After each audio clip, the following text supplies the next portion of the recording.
गसाइगाव गसाइगाव इउपिपिएलनि जायनाखि स्टारिं कमिटि दादों बे स्टारिं कमिटि दानायावहाय दानायनि सोमोन्दै आबुङै फोरमायना होनो हागोन नामा आरो बेयावहाय सोर सोरखौ मा पर्टफलिय'आव दोननाय जाखो? दिनै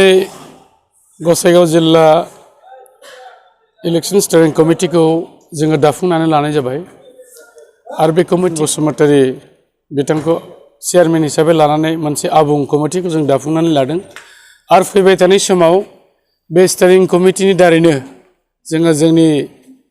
डिस्ट्रिक्टनि आन्डाराव थानाय गासै मोनबा समष्टि एबा बियाब बेखौ जोङो गोख्रोङैनो मावफुंगोन आरो दिनै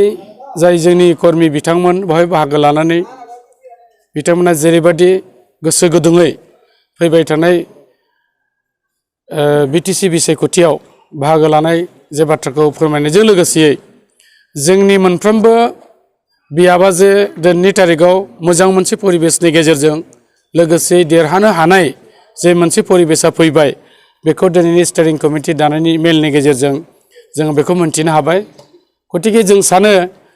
गसाइगाव जिल्लायाव थानाय जोंनि जिल्लानि आन्डाराव मोनबा बियाबखौ जोङो मोननो हानाय केपासिटिया दिनैनि तारिखाव जोंनि बे आखायाव फैबाय। दा बेनिखायनो जोङो गोसो खुसियै जोङो खामानिखौ मावनो दिनै ओंखारदों आरो लोगोसेयै जोंनि बे स्टारिं कमिटि दानायाव गुबुन गुबुन दोलो पार्टिनिफ्राय जाय बिथांमोनहा जोंनि पार्टिनि निति आरो आदर्शखौ मोजां मोननानै बिथांमोना फैदों जइन जादों बिथांमोनाखौबो जोङो गुबुन गुबुन बिफानाव जों दिनै बिबान होनाय जादों आरो बिथांमोनाबो गोसो खुसियै बे बिबानफोरखौ लानानै फैबाय थानाय जे बिसायख'थि बेवहाय गोख्रोङैनो मावफुंनो थाखाय बिथांमोना दिनै जानजि खाफ्रादों। दा बेनिखायनो जों सानो फैबाय थानाय समाव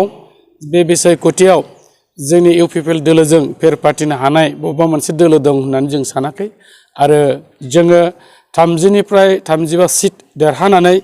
जे 2020 मायथाइनि जे बिटिसिनि बिसायख'थि बेयाव देरहाखांनायनि उनाव इउपिपिएल हानजाया सरकार दागोना बे रोखा जाबाय। बेनिखायनो रायजो राजाफ्रा साफ्रोमबो दिनै जोंनि उन फैदों आरो जगदान होदों आरो जोंजों खामानि मावफादों। आरो जायनाखि गुबुन गुबुन दोलोनिफ्रायहाय फैफादों दा बिसोरनि दोलोफोरनि मुंखौहाय फोरमायनो हागोन नामा? गोबां मानसिफोर फैदों बेनि गेजेराव आङो फोरमायनो सानदों क'क्राझार जिल्ला कंग्रेस दोलोनि भाइस प्रेसिडेन्ट अतिन्द्र एबा एटम बसुमतारी बिथाङाबो फैदों आरो बिथांजों लोगोसे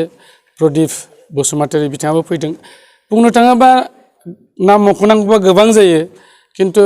जायफ्रा गुबुन गुबुन दोलोआव एक्टिभ रल लानानै खामानिखौ मावदोंमोन बिथांमोनानो जोंजों फैजोबनानै दं। इभेन बिपिएफनिबो गसाइगाव जिल्ला इलेक्शन स्टारिं कमिटिनि गोबाव समनिफ्राय जाय कनभेनर मावबाय थादोंमोन बिथांमोनाबो फैदों। गतिके जों सानदों बेवहाय माने फैयैयानो गैया गासिबो दोलोआनो फैजोबदों। बे हिसाबै जोंनि दोलोआ सिगांनिफ्राय अनेक गुन बियो माने स्ट्रंसिन जाबाय। दा जोंखौ माने फेजेननो हानाय एबा जोंनिफ्राय रासिन स्ट्रंगार पार्टि दं होननानै जों मालाबाबो साना। आन्चलिकनि अफिसाव जोंनि स्टारिं कमिटि दानाय जाबाय आरो बे स्टारिं कमिटिखौ जाहैबाय डिस्ट्रिक्ट भित्तियावहाय आरो बे स्टारिं कमिटि दानायावहाय आंखौनो चेयारमेन होदों। ओमफ्राय जों मोनसे आसा खालामदों आरोखि थाबैनो जों मोनसे जेब्लानाखि जों न' मोनो न'खौ दाबो लानाय जायाखै न' मोनखानाय फरे जों मोनसे स्टारिं कमिटि बिस्तृत भाबै जों रायज्लायनानै आरोखि जों मोनसे केम्पेइन कमिटिबो दागोन बे दाखांनायनि फरे जों आरोखि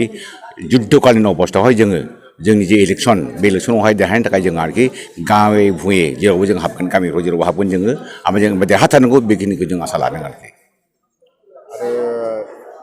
स्टारिं कमिटि प्रेसिडेन्ट जानानै आङो मा फोरमायनो सानबावो फैगौ बिसायख'थिनि थाखाय? जोंहा दायित्व थाबाय जिहेतु जोंखौ सासे चेयारमेन खालामना होबाय अथ' मोनसे गिदिर दायित्व थाबाय आरोखि आं साफ्रोमबो मानसिजों खुब हागौमानि प्रत्येक ब्लकनि प्रत्येक जोंनि आरोखि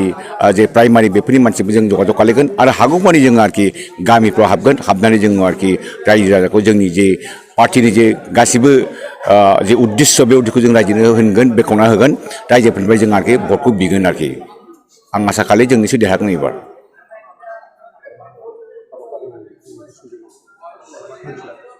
मा थांखि लाखो दिनैहाय बेखौहाय खिथाहरदो। जोंनि थांखिया बहाय जों थांखि लादों माखासे बहाय आरोखि जेमन जोंहा आरोखि बेवहाय आरोखि कयेकटा जोङो मोनसे स्टारिं कमिटि दानायनि बिथोरावनो आरोखि माखासे केम्पेइनार मोनसे ग्रुप जों दागोन आरो बेनिफ्राय जोंहा आरोखि बेवहाय माखासे कमिटि थागोन जेफोर आरोखि ब्लक वाइज कमिटि थागोन आरोखि बिसोर एक्सपार्टफोर जागोन साफा ज' रायलायनानै जों आरोखि जयैनो जों आरोखि केम्पेइन कमिटिखौ खालायखांनानै केम्पेइन स्टार्ट खालायगोन